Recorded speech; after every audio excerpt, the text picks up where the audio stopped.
Phillies are 2008 World Champions of Baseball. The Philadelphia Eagles are Super Bowl champions. Eagles fans everywhere, this is for you. Now entering the game for Philly Pressbox Radio, Bill Furman and Jim Chesko. It's Wednesday, May 7th, 2025, and the Philadelphia Eagles are still Super Bowl champions. Welcome to the Philly Pressbox Radio Roundtable as we start year number 12. We're brought to you tonight by the Irish Rover Station House in Langhorne, PA, Cavs, Philly, Tailgates, and the STT Sports Network. I'm Bill Furman. I'll be your host tonight along with my partner, Jim Chesko. And Chet, the Phils have won 7 of 9. They're about 3 games behind the Mets at a 35-game mark. 2 games. That's right. Lost by the Mets at the 35-game mark. The Eagles had the rookies in for minicamp. We'll discuss that draft class some more. The Flyers still haven't named a coach, but Matt K. Mitchkov got a bad deal not being a finalist for the Calder Trophy as Rookie of the Year. We'll talk about that. And the Sixers still stink. Oh, haha. And we're going to talk music tonight too, Chet. We have plenty to talk about in Philly sports. Always the case, Bill. You know that. And, for all the complaining that people are doing about the Phillies, they've played pretty well recently. As you said, they've won 7 of 9. They're just 2 games back. They're 20-15, which puts them on pace for, I think, 92.5 wins. Not bad. They would be a wild card team. We'll take that, I think. Sure, there's room for improvement, but we'll talk about it. Yep, we're actually going to cover it with a great guest tonight, making a return visit to Philly Pressbox Radio and Phillies sports radio legend Jody McDonald to talk all things Philly sports. And the great rocker Willie Nile will be joining us, and that's always fun. Yeah, absolutely. The music talk comes later in the show as we have lots of Philly sports talk to get to. I'm ready, you're ready, and most importantly, our esteemed guest is ready to join us. Well, let's get to it. Let's welcome Jody McDonald back to Philly Pressbox Radio. Welcome back, Jody Mac. Always my pleasure, except you're not going to let me talk music? What the hell? I can talk Jones and Zeppelin and everybody else with you just as easily. We will have to do that at some point for sure. Jody, have you ever been introduced as a legend before, a radio legend? Yeah. Nice. It always makes me cringe when I hear that. All I think of is, all right, you're old, big guy. So that's very nice. Thank you very much. I know a compliment was meant. Thank you for noticing how old I am. All right. Well, Jody, it is great to see you again. And since they're the only Philly team that's actually playing these days, we're going to start with the Phillies. They are 20-15. They are the 3rd and final wild card team at the moment. I know there are concerns, but Jody, give me some positives about this Phillies team 35 games in. The positives are you've got a bunch of guys in this lineup who is compared to, quote unquote, the back of their baseball card, are underachieving this year, just not doing what they've done previously. Most of it here in Philadelphia. Some guys come from other teams. When you have a bunch of underachievers, and if you're asking me to name names, I will. Bryce Harper isn't having a real Bryce Harper year. Doesn't mean he stinks. He's still one of the 25 or 30 best players in baseball as of this year. Ooh. The Phillies are paying him like he should be top 10. He's not a top 10 player in baseball right now. Bryson Stott has certainly picked it up since he got put in the leadoff spot in the lineup. Was going along with an average at best year. They decided they tried Turner a little. Schwarber always works, but they're determined to get Schwarber into the middle of the lineup. They gave Stott a shot, and he's doing well with it. So the last 2-3 weeks, okay, fine. Before that, average at best. Turner has just gotten his average up over 300. That's why they're paying him $300 million, because they thought he was a 300 hitter. He was below that prior to. Alec Boehm is struggling mightily this year. He was the starting all-star third baseman last season. He's not going to get a sniff of the all-star game this year. And center field, Brandon Marsh, I know he just came back. You cut him slack for the injury he had, but he came back from the injury batting .095. That's below one. That's off the highway. That's in a ditch on the side of the highway. Jody, you quickly went from positives to negatives. Thank you. Thank you for reminding me. Let me bring it back around. And they're 20-15. There you go. You've got all these guys playing well below what is expected of them. I didn't even get to the bullpen, which has been close to awful. And you're 12-15. So if you can get all these guys up to speed, if they can pick up where you expected them to be, not asking them to go above and beyond, not asking them to have career years, although Schwarber is damn close to that. Just do what you usually do what's expected of you, and this team's going to be a 90-win team without a problem. Well, let's flip around. You mentioned bullpen. We got to talk about it. Is the bullpen good enough to win 90 games? I'm not sure they got the personnel, and if one of those three maybe that are pitching decent go down, there's big trouble. That's the thing that I think David Dombrowski has to sign in on more than any other position on this team is he needs to upgrade the bullpen. They let Hoffman go. He got a very good contract, got at least market value, if a little above. Toronto, when they signed him, we're talking about potentially making him a starter. Then they got to look at him in the pen and said, yeah, no, we can't move this guy out of the pen. He's going to be our best reliever, and he is. And they didn't really replace him. Romano, which was almost like a trade, comes in from Toronto off injuries. When he's good, he's solid. When he's bad, he's god-awful, and he's had too many god-awful outings. So, yeah, the bullpen has dropped off. Kirkering hasn't pitched as well as he did in his two previous years. The guys they're going to take shots with, the Joe Rosses and now a Taijuan Walker, I got no idea. I haven't seen enough from Ross yet to go, uh-oh, that was a mistake. And nobody has any idea how Taijuan's going to pitch out of the pen. Right now, you've got Strom and you've got Alvarado. And Banks has been pretty good. I don't want to shortchange him. He hasn't pitched any high leverage situations, but he's doing well when he comes into games. You need 7 deep in that bullpen. The Phillies are about 3 or 4 deep that you can trust. Not going to be enough. Something Dombrowski's going to have to upgrade. Jody, should we be worried about Ranger Suarez? I know it's only 1 start this year, but after that 10-1 start last year and, making the All-Star team, he wasn't very good at all in the second half, battled through injuries, and, he's injured again to start this season. Should we worry about Suarez, and what's his future? I don't know if I'd use the word worry, but I wouldn't lock in any specific results. I wouldn't over-evaluate and or over-pressurize him by saying, listen, we need you to go to the same 10-1 you went last year in the first 3 months, Ranger. That would be unfair to him, and it's unrealistic. Here's what I thought. I know I don't want to say I was alone, but I was one of the few, the proud, maybe the foolish, who thought that Ranger's return would be best suited for the bullpen. Ranger's done it before. We've seen him do it before. High leverage situations, playoff leverage situations. And Taijuan Walker had not been bad at all. They're 5 deep, no injuries in the rotation right now. They had to push Sanchez back a couple days last week, but he seems to be fine. I thought Ranger made more sense to the bullpen. For their reasons, whatever they are, they're committed to Ranger as a starter. I continue to be suggested by callers and other guys who cover the Phillies. Oh, they wouldn't do that to Ranger because Ranger's going to be a free agent. They wouldn't ask him to go to the bullpen.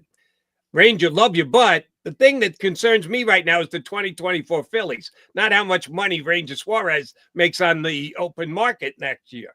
If I thought that were the best move, that's what I would do. The Phillies apparently don't. So he's going to get 6, 7, 8, 9, 10 starts before they ever do anything. If he's pitching well, he's going to stay in a rotation. If he's not, maybe they will put him out in the bullpen in some non-high leverage situation, hopefully working him into high leverage situations as the year goes on. Well, Jody, you mentioned about you being old. I'm old too, at least my thinking is. When you get into a game like last night, and this is something that the managerial-wise just bugs the heck out of me. You're up 7-2. You're in control of the game, but you still bring in Kirkering, you still bring in Strom in games that are let's say taken care of. It seems like they want to pitch these guys on a certain day, no matter what the situation is. Maybe if it's a blowout or not, But at the end of the day, they're going to pitch in 80, 90 games. That's too much.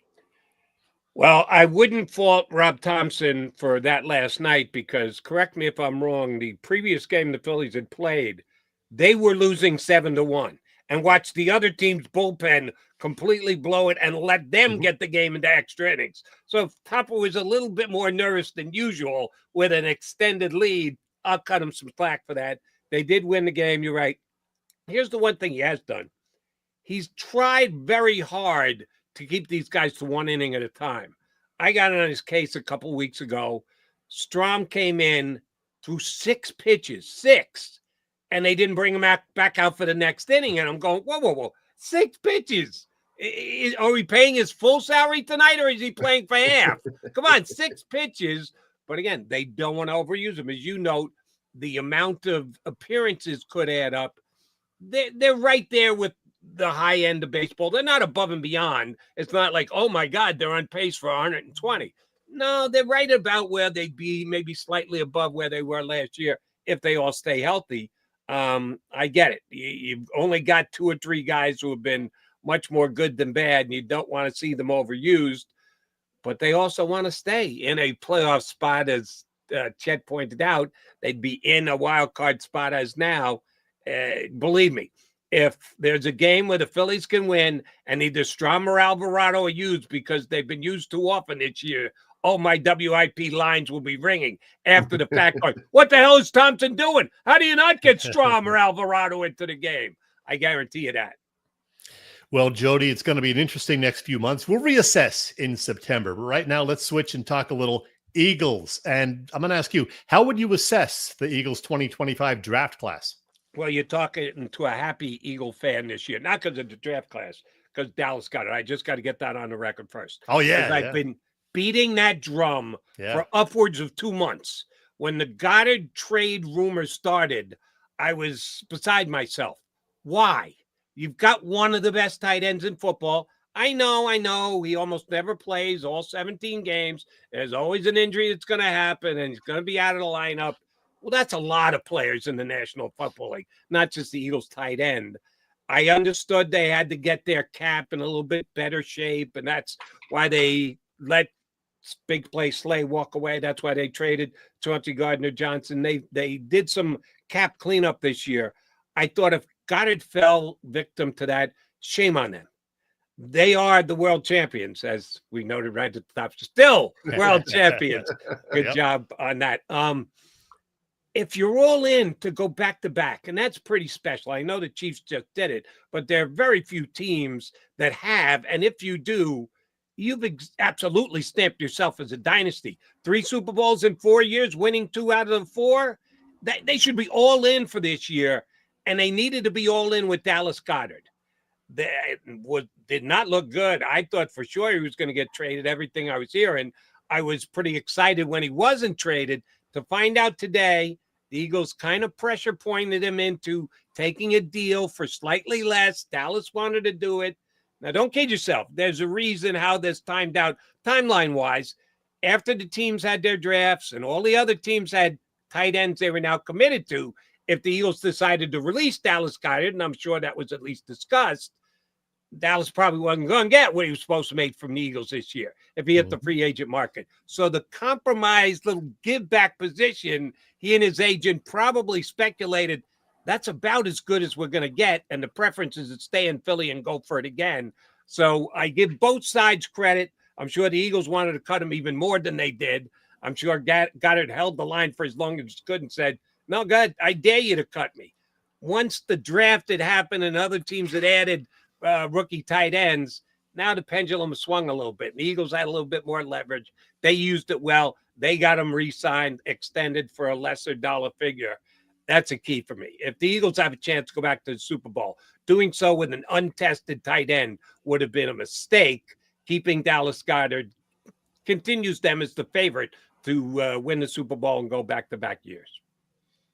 Hey, Jody, the NFL Network did a piece where they ranked the draft class of every team. The Eagles finished 11th with a grade of a B+. Dallas actually was 9th. The Giants, I believe, were 6th. What do you think of the Eagles draft class, and what do you think especially about Jahad Campbell?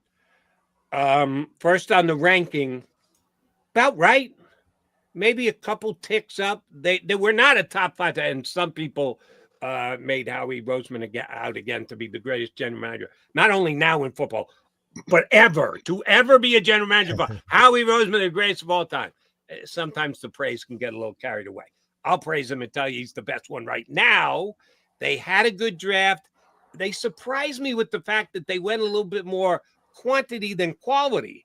They ended up trading at a whole bunch of picks that they traded down from to get the extra 6th-round picks. We'll see if those guys turn into players. Miles Hinton and Antoine Powell-Ryland. I got know about these. I got ideas about these guys. Howie and the staff like them. We'll see how many can actually make the squad. Good, solid job. The Campbell thing surprised the heck out of me. I didn't think there was any way they were picking a linebacker. And I know as soon as the draft was over, everyone had to know, he can play on the edge, right? That, yeah, he's an outside linebacker, but he can get up on the line of scrimmage and get after the quarterback. Only made sense because would you want to really take a linebacker in the 1st round when you've got 2 capable starting linebackers? And, oh, by the way, Campbell's probably not going to be ready for the beginning of the year.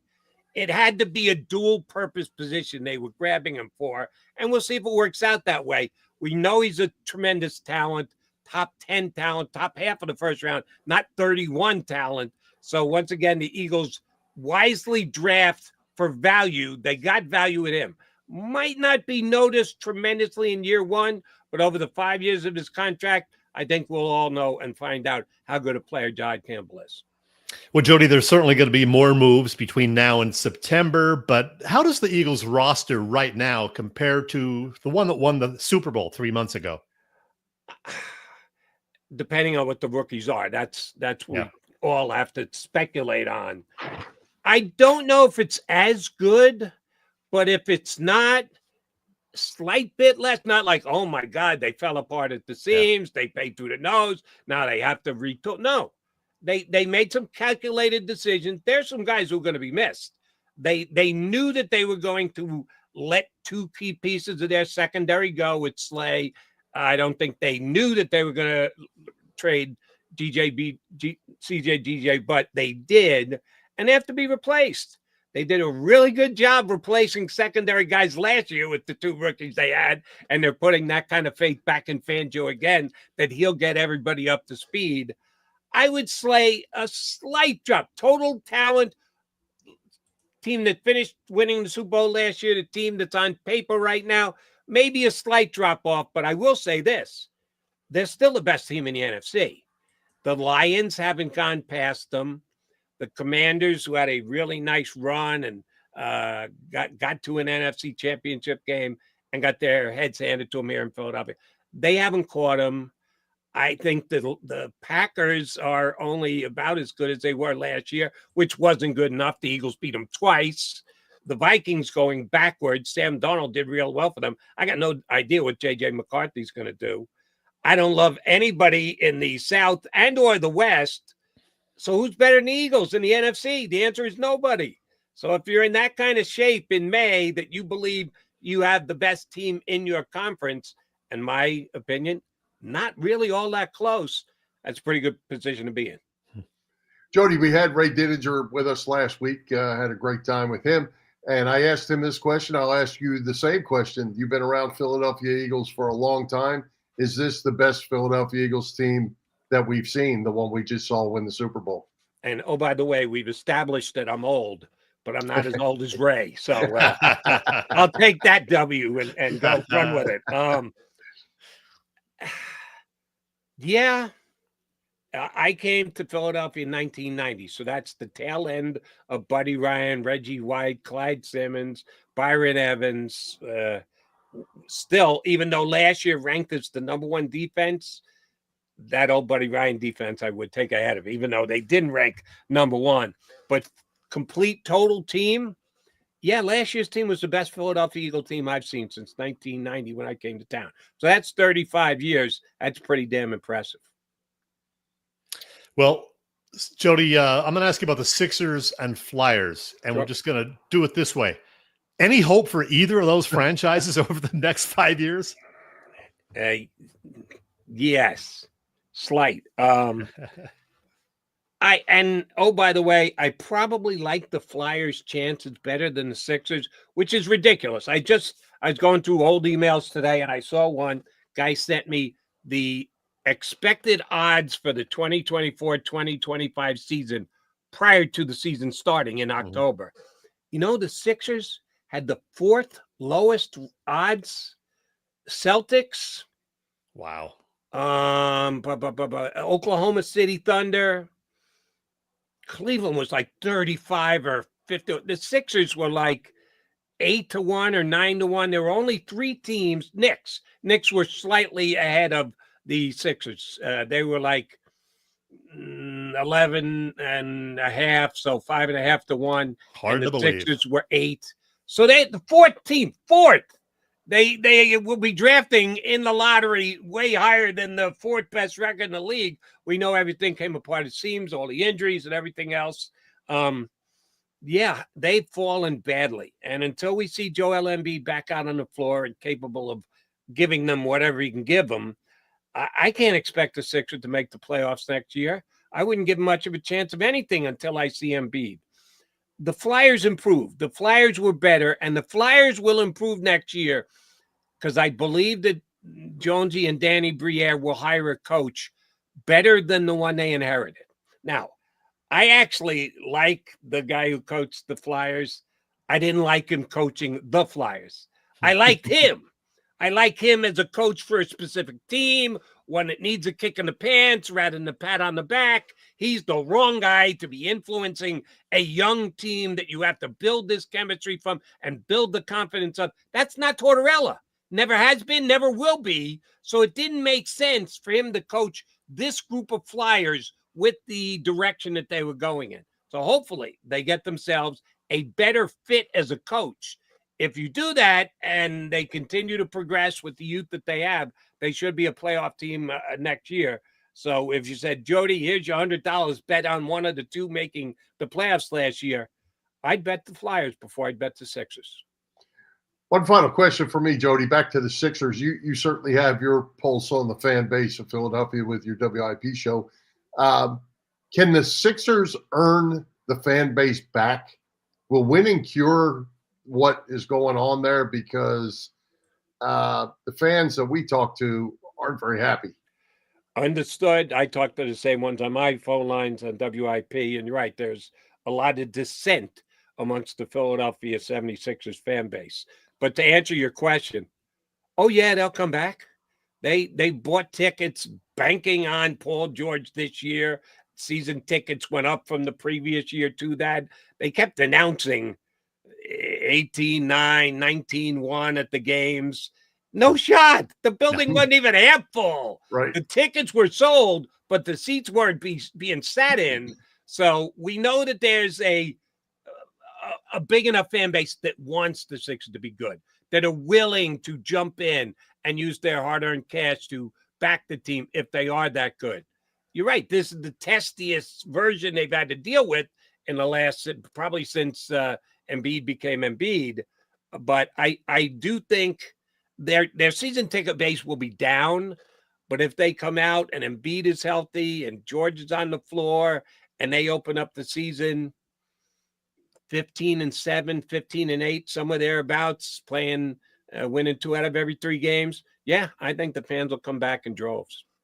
Jody, we're pretty much out of time, so let me do it this way. 3 questions, 3 and out, all right? 3 and out. Ones. I'm good.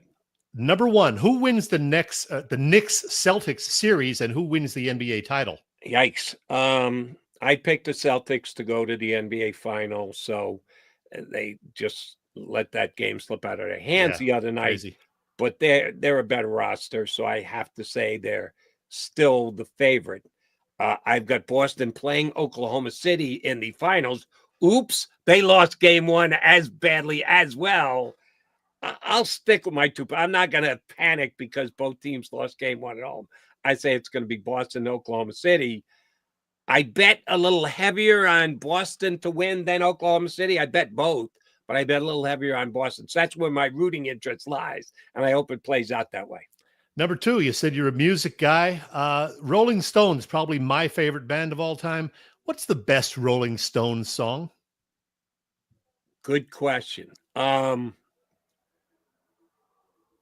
would go with Tumbling Dice is probably my all-time favorite. Not one of the ones that you usually hear, but I'm a huge Tumbling Dice fan. Honky Tonk Woman for me. That's another outstanding one. That would be one of my top 3 probably. Can't always get what you want. So many. Sometimes you get what you need. Yeah, those would be my top 3. And yes, I will take the Stones slightly over Led Zeppelin and significantly over the Beatles. Interesting. And I know that doesn't always jive well with the rock and roll music. I'm tired of the Beatles. I acknowledge how great they were. I acknowledge they had a bigger influence on music than probably any other group ever. I've heard all of their songs 472 times. I don't need to hear any of them 473.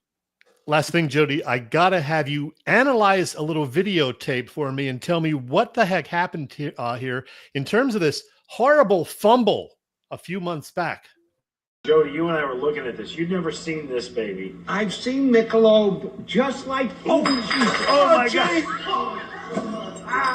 There's no price you can put on this. Oh, my God. Live TV. Jody, take it. It didn't break. Thank God it didn't break. I only have one. And I've never spilled a beer in my life. Oh, As my sure God. as beer I once brewing. Had to do it, Jody. Let's get this on the record. Anytime there is a fumble on the field, on an exchange between the quarterback and the running back, if the running back doesn't get the possession of the ball, the fumble is on the quarterback. So make sure when you get Glenn MacMan on, you show him the same exact thing and tell him. He saw it differently. Oh yeah, of course he did. But you guys know you're very good sports fans. The quarterback never gets the fumble on the exchange. The running back never gets a fumble on the exchange. It's always the quarterback. Luckily, I was able to scoop it back up to save my good friend Glenn MacMan. Yes. Very good. Well, Jody, we are out of time. We appreciate you joining us as always, and good luck with WIP. Keep them Philly sports fans in line. I will try and do just that. Anytime you guys want me, all you got to do is ask and tell your buddy that the Beatles are overrated when you get them on, okay? Okay. All right, Jody Mac. Appreciate you. Thank you. See ya. All right, Chad. Good stuff. Philly Pressbox Radio is now part of the STT Sports Network, as in Set the Trends. It's a network set up by our pal Phil Stiefel, host of the terrific Trending in the AM show that you can find every weekday morning on the STT Sports Network YouTube channel. Check out Phil and be sure to subscribe to the channel. Phil's show is on there, and so is ours. Yep. You can find Philly Pressbox Radio there in addition to on our own YouTube channel and our Facebook page. Again, it's the STT Sports Network, setting the trends for what sports talk should be. Yeah. Hey, Chad, tell us what's going on now that the weather's breaking a little bit. We're headed toward the middle of May. What's going on at the Irish Rover Station House? Well, funny you should ask, because, Bill, I was actually over there today, and the patio is open. I stopped over there for a couple of reasons. One of the reasons, today is Chris Gaskell's birthday. Happy birthday, Chris. I'm not going to sing. I had to stop over there to drop something off. And yeah, I might have had a beer while I was there, but I got a new picture with Chris. She looks lovely, despite being another year older. And I want to wish her a very, very It's just her birthday. She's not a year older. It's just exactly. Yeah. Exactly. But otherwise, let's see. At the Rover, so much, Bill. You know this. Several special events on the calendar all the time, and that's the case this spring.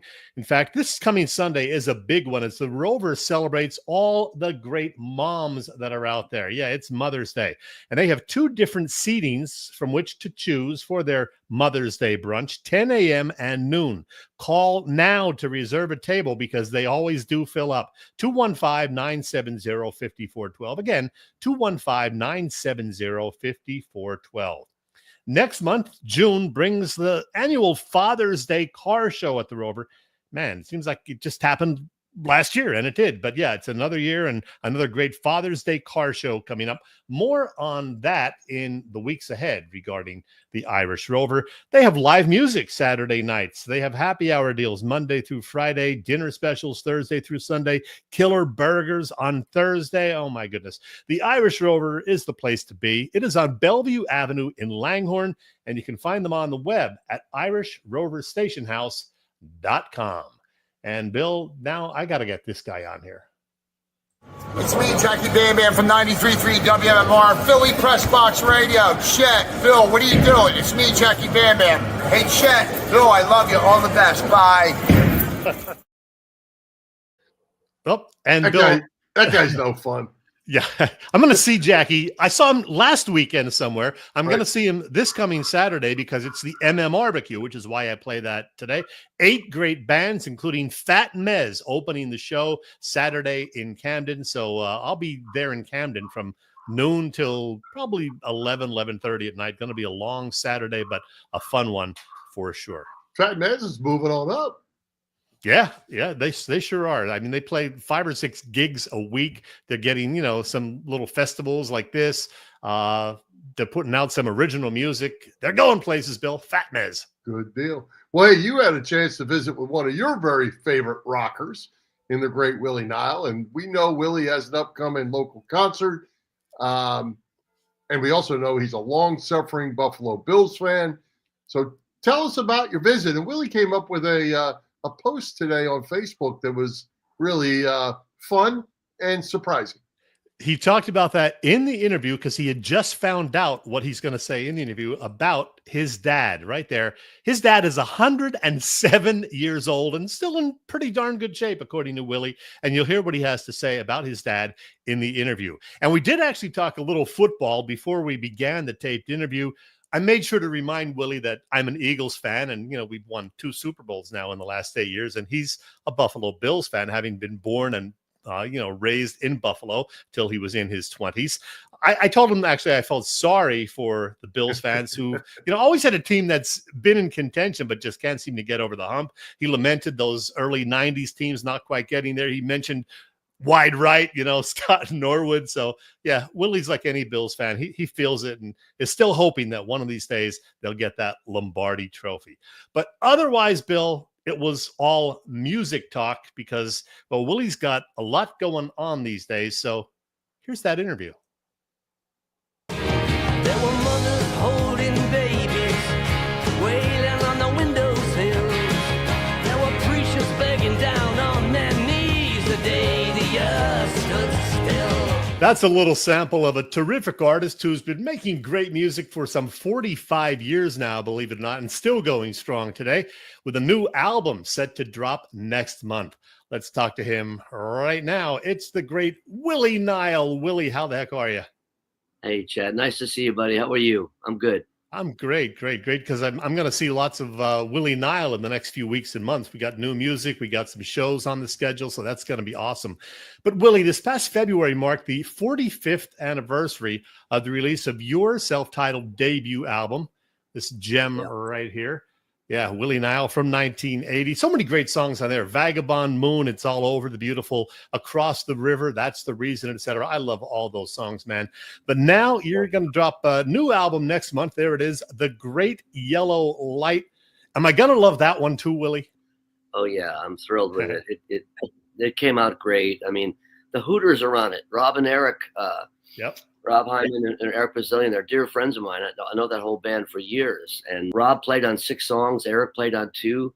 One of the songs we wrote together, Washington's Day, which they recorded years ago. And I wrote the lyrics to that. And I've been meaning to record that song for years. I finally did. So and Steve Earle plays on the record. Waddy Wachtel, Paul Brady from Ireland. The record came out great. I'm thrilled about it. The album title, by the way, is a reference to Vincent van Gogh's letters to his brother Theo and the light that inspired him in France, where he lived in 1888 and 89. What do you know about that, Willie?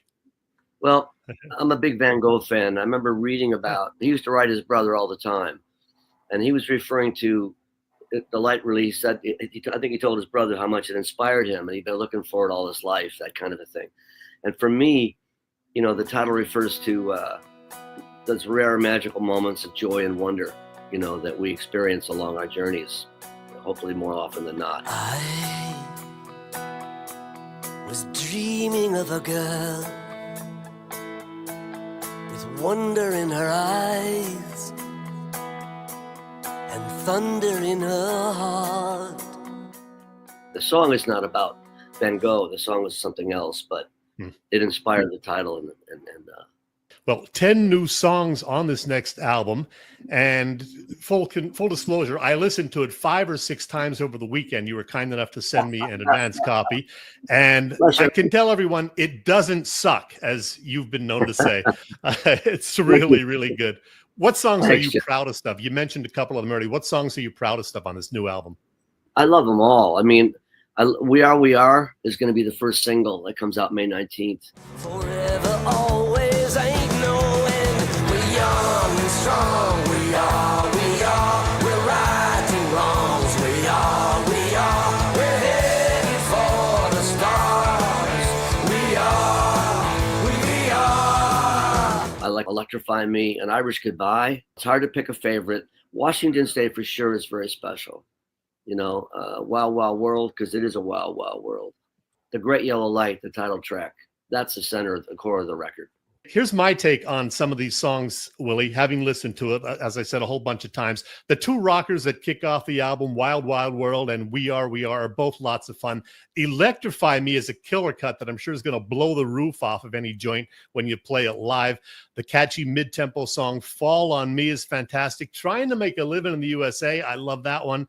And the ballads, the title song, The Great Yellow Light, and What Color Is Love, so damn good. Willie, you still got it.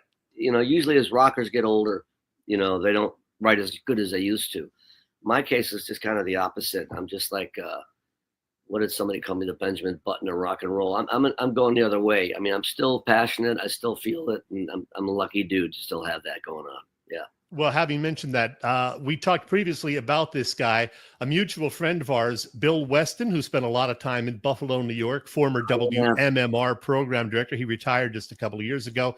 And he said this to me a few years ago: Willie is one of those rare guys who is truly getting better as he gets older. I wholeheartedly agree with that. Yeah, I thank you. I mean, I think aging is, knock on wood, it's good for me. I think it's teaching me things. It's made my songwriting even better. My dad's 107. He takes no medication. He's fine. He lives home. He's amazing. He's the 43rd oldest man in the U.S. I just found that out a couple nights ago. So aging for me, knock on wood, so far so good. Willie, I was in Ireland in 2017, and I'll be making a return trip there this fall. And I've already seen you doing this new song, An Irish Goodbye, that you mentioned live a couple of times last year. And I'll tell you, that new tune definitely makes me feel like I'm at an Irish bar hanging with some old friends. And you, as you said, you have Belfast-born Paul Brady, who's something of a legend in Northern Ireland, helping you out on that one. What a great song. Thank you. Paul Brady, I mean, bless his heart. I shook his hand one time years ago, but my co-producer, Stuart Lerman, we were in the studio and he said, you know what, we could ask Paul Brady to sing on this. And he was couldn't have been kinder. Within 2 days, we had his vocal on the record. He did it in Dublin at his own studio. And he sings like a duet with me on an Irish Goodbye. And it's a really great honor. He's an iconic legend in Ireland. God bless him. Yeah. Hey, Willie, before I forget, tell me about these photos behind me. Who took those pictures of you? Those were taken by Christina Aragoni, who is my wife. I met her 15 years ago in Italy. She was hired to photograph me, and we hit it off. And, we got married a few years ago, and she's taken those 2 pictures. She's a great live photographer, clearly. Yeah. She makes me look halfway decent. Yeah, I met Christina several times. Great lady, great artist, and just wonderful. So yeah, she does terrific work with that. I want to ask you again, this new album, you put it out there with lots of support from your fans. And I'll tell you, having been in the audience at your shows more than 30 times now over the years, I know for a fact you have a lot of amazing, devoted fans. I'm very lucky. The fans have been incredible. That they, it's a community, really. In North America and in Europe, they're just passionate. They're literate. When people open up shows for me, when that happens, they'll always comment saying, "You have great fans." They're literate. They're smart, they're passionate, and I'm very lucky. We're doing a fan fund for this new album. It's still up. If you go to willienile.com, you can read about it and a lot of cool things that are offered, that we offer for the fan fund. And the fans have been really great. It's humbling how good they've been and how supportive. Bless their hearts. Willie, you tour almost constantly, and I checked your schedule. You got 10 shows over the next 6 or 7 weeks, including several in the Philly, New York, New Jersey area. I will be at your show on May 17th at the Met in Philly, when you open, as it turns out, for another band who is from Philly and happens to be, like you, celebrating their 45th anniversary. And, of course, the Hooters. Man, those guys are so good. As you said, you have become just real good friends with those guys over the years, and especially Rob and Eric, who you said, plays on several songs on the album. That is going to be one special night in Philadelphia. I can't wait. I was on a FaceTime call with Rob and Eric yesterday, making plans for the show.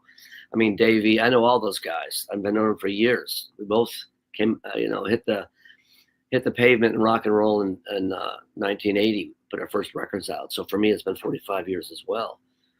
Of course, I made my first record when I was 2, but that's my particular case. I love the Hooters are great. They're a great band. They're world-class artists, great songwriters, and I love them dearly. And having them on this new album is such an honor for me. And I'm opening up the show for them on May 17th at the Met. I can't wait. It's going to be great. I hear great things about the venue. They say it's a magical place.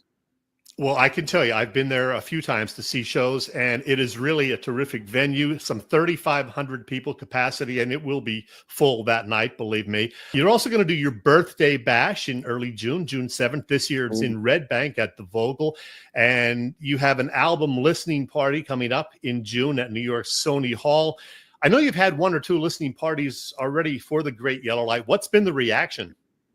Well, we had 2 listening parties. The show on June 24th is going to be an album release party. The band's going to play the whole album from top to bottom. And I can't wait for that. We're going to play all these new songs top to bottom, and we'll play fan favorites as well that night.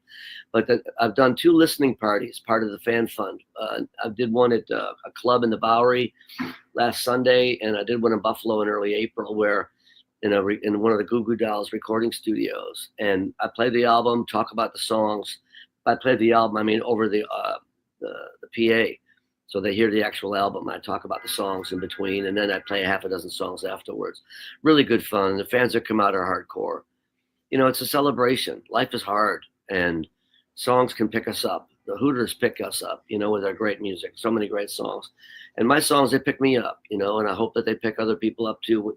Our shows are feel-good shows. Anybody who comes out, I promise you a good time. That's for sure. We have a ball. I've got a great band. You mentioned Steve Earle and the fact that he helped you out again with one of the songs. That's a little bit of a political song, is it not? Even though it was written a few years ago. Wrote it 2 years ago. Steve lived around the corner from me for 15 years. We became friends, and I love Steve and have a ton of respect for him. And when we were working on the song, I thought maybe Steve would sing on this. And I texted him, and wrote me back in 5 minutes. I'm in. Wake up, America, land of the free. Are you everything that you say you wanna be? Wake up, America. Wake up, America. The song is about the better angels. It's like a prayer for hope, and compassion and a better world for all mankind. Even though the history of America is riddled with pain and injustice, and the divisions between us are greater than ever, I refuse to give up. I refuse to give in. This is a great country. There's great people here on all sides, and with my music, I just hope to bring people together in whatever small way that I can do that, because there's good people all across this country, and we can do, Bobby Kennedy used to say, we can do better. And I think we will. Hopefully the songs can help inspire that. Once again, the new album is called The Great Yellow Light. It is officially going to be released on June 20th, but you will have copies for sale at your show at the Met in Philly on May 17th. Can't wait for that. And I'm going to put up the list of shows again. Folks, catch this guy if you haven't seen him before. I've seen him over 30 times, never once been disappointed. Willie Nile, love talking to you for, I think, 5th or 6th time now. Can't wait to see you next week in Philly. Chad, bless your heart. Thank you so much. You've always been so supportive and so generous to me with your time. I appreciate it. And for all the kind words. Yeah, I'll see you in Philadelphia on the 17th. I can't wait. Great yellow light. Here we come. I like it. I like Willie. Always good talking to Willie. Never met him, never saw a show, but have listened to his music. And I really enjoy the interviews because he's just a dude. He's just a regular guy. He is. Yeah. How about his dad? 107, the 43rd oldest man in the world or America? I don't know, but that's impressive. 107. It's amazing. Not impressive. It's amazing. There he is. Good for him. Absolutely. Well, hey, let's move on, Chet. Let's talk about what could be better than a summer of Phillies baseball and tailgating with the best tailgaters in Philadelphia. Bob Cavanaugh and the gang at Cavs Philly Tailgates, who was just at the Kentucky Derby, by the way. Really? Oh, yeah, he was. He sent me a picture. That's right. That's right. He had pink pants on and some fancy shirt or fancy jacket. Very nice. Cavs Philly Tailgates has been cooking up terrific catering business for some 35 years now. Known best for their tailgate parties, Cavs is a 3-time winner of Philly Tailgates Jack Daniels Great American Tailgate Party Contest and a past winner of the Philly Daily News Tailgate Award. Cavs also does corporate events, parties, you name it. Of course, Cav hosts tailgates before all Eagles games outside the link, and there will be various tailgates outside Citizens Bank Park this summer too. That includes, a Phillies Mets game right before the Phillies Mets game on Saturday, June 21st, and another before a Phil's Orioles game with a busload or two of folks from Baltimore joining in the fun. How about that? Get details on all upcoming events at Cavs website, phillytailgates.com. And if you have questions, you can email them at cavscateringverizon.net, cavscatering@verizon.net. And by the way, Cav and his partner Vince at Philly Sports Trips are already taking bookings for a 6-day Clearwater spring training trip next March. So keep that in mind. Cavs Philly Tailgates is the way to go. Absolutely. Hey, Bill, I want to ask you something because I just thought of this and I was talking about the Mother's Day brunch at the Irish Rover and the fact that Sunday is Mother's Day. So let me ask you and get your opinion on this. You know, you and Mary have three boys, right? 3 boys. I didn't forget anybody. Yeah. Yep. Mary is the mother of those boys, as far as I know. The kids are all adults now. Do you get her a gift for Mother's Day, or do you take her out for breakfast or brunch on Mom's Day? Or now that you've been married 100 years, is that just not a thing? No, I get her a gift. I usually get her a gift. Yeah. Really? Yeah. Now I feel like a creep, a bad guy. Yeah. We're not always big on going out to eat, anytime, let alone a holiday when it's jam-packed. So, I usually try to get her something. Yeah. Now, I already have it. She doesn't. Nice. What a guy. What a guy. Well, when our kids were younger, we would, go out and it would be like the kids taking them out, and the kids would also get them a little gift, and they still do get her a little gift for Mother's Day, even though they're grown now.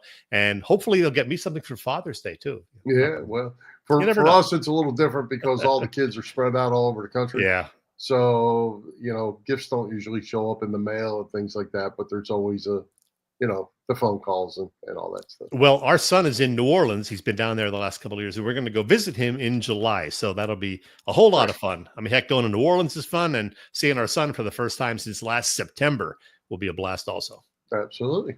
Hey, great guest tonight, Jody Mack and Willie Nile. Who's coming to Philly Press Box Radio next week? Well, Bill, having asked, I can tell you that we have a couple more great guests slated to join us. You'll remember that a few weeks ago, we had some technical snafus a minute or two into our chat with Phillies Director of Fun and Games, John Brazier. Well, we figured out how to resolve that. So we're going to have Mr. Brazier back on the show, and I promise it's going to go smoothly this time. And that's going to be fun. Not only that, though, Bill, we will finally have a return visit from a guy who had joined us every spring during our first 5 years of operation, 2014 through 2018.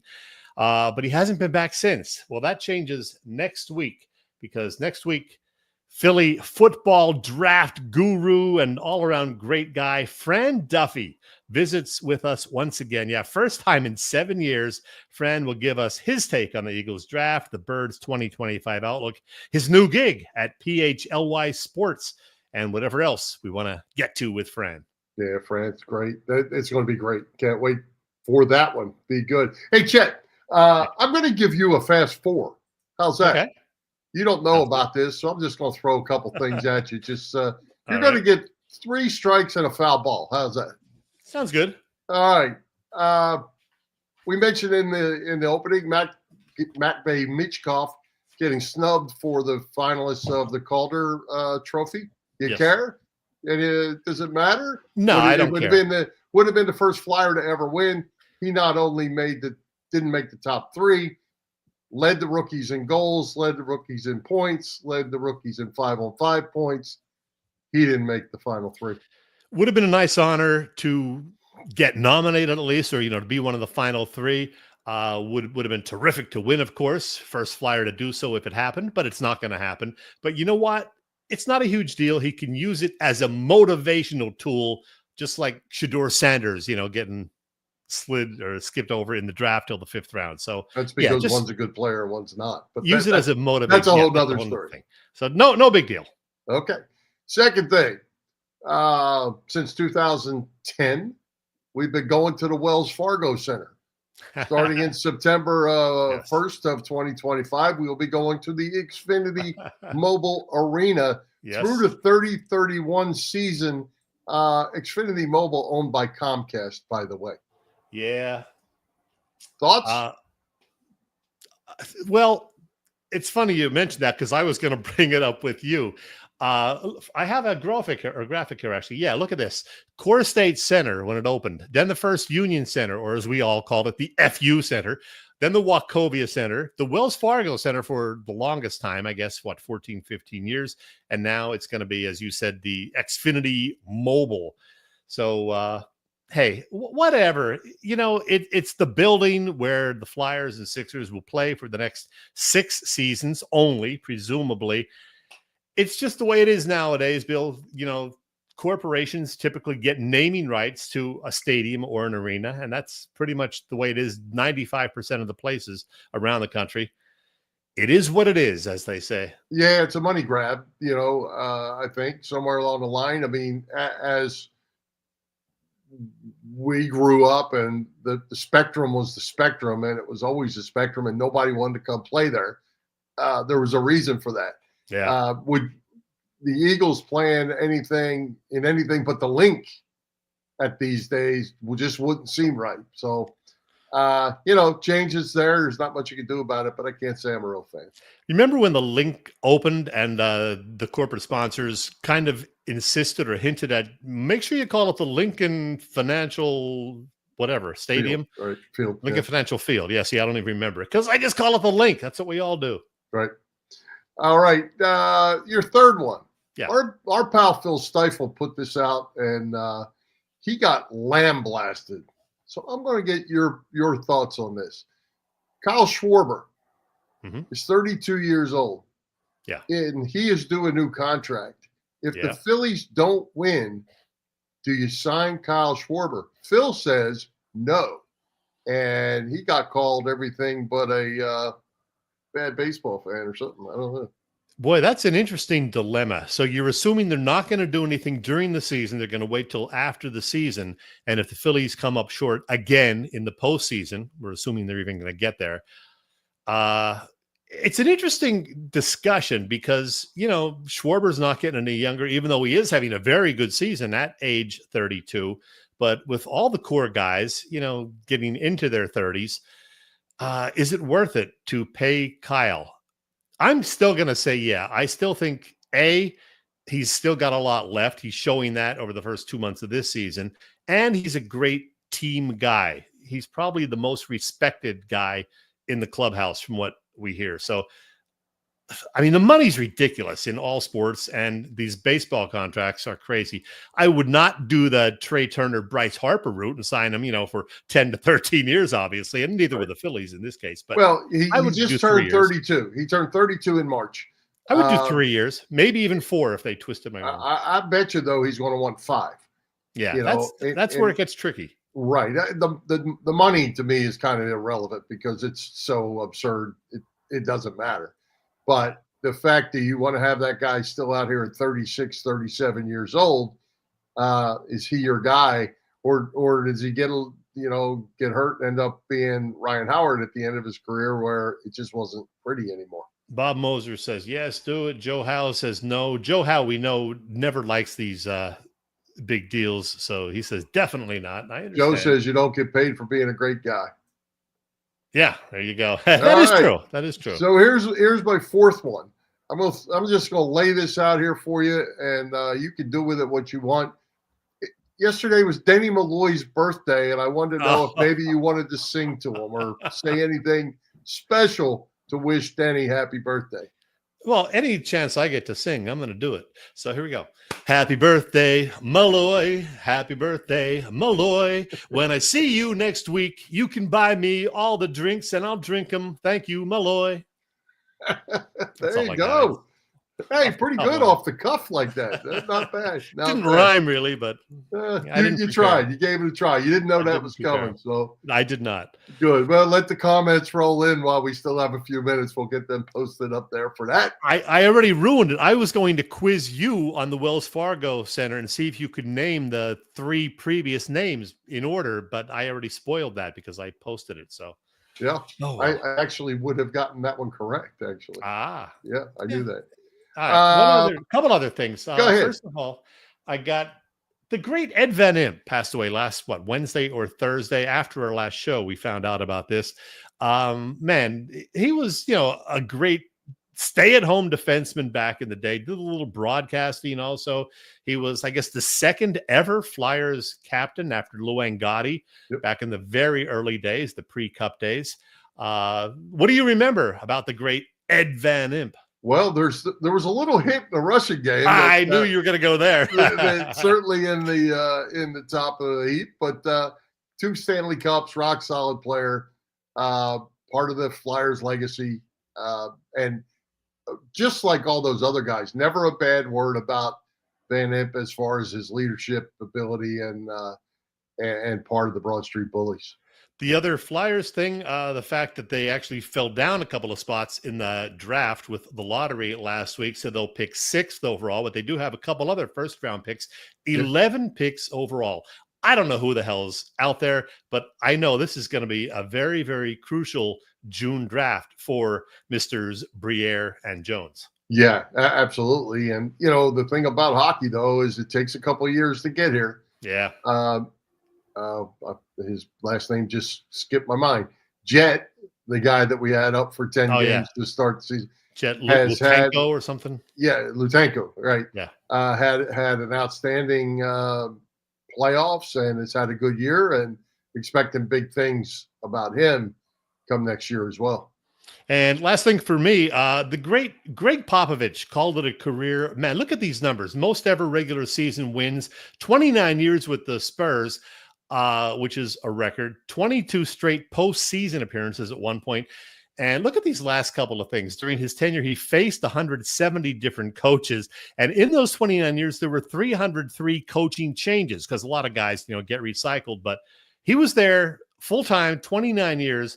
There were 303 coaching changes around the NBA during that time. I think the Sixers had 6 over the course of that time. So Greg Popovich, all Not the best to you. He's a grumpy guy, but he was a great coach. Well, you know what? I get it.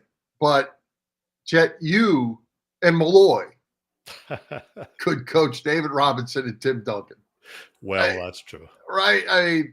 He had a pretty stacked deck, and he won. You got to win. You got to mesh the personalities. And 5 titles. 5 titles.